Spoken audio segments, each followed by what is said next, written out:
Hello guys, welcome to our YouTube channel, and today we are going to learn how to log into our Binghamton University Bmail account.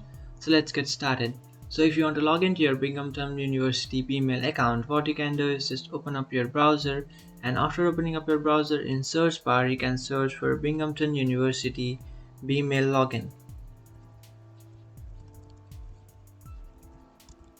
After searching for that option, now you can tap on the second option which says Binghamton University email Bmail information. After doing that, you will come up to this page, and now what you can do is just tap on the search bar which is on the top right corner of your screen and then search for login. After searching for login, you will come up to this page where you have to scroll down and you can find this login option. So just tap on login and then enter your username and password. After entering your Binghamton University username and password, what you can do is just tap on login, and after tapping on login you will successfully log into your account.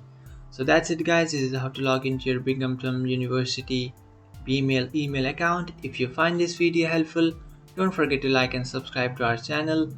If you have any doubts, feel free to comment below. Thanks for watching.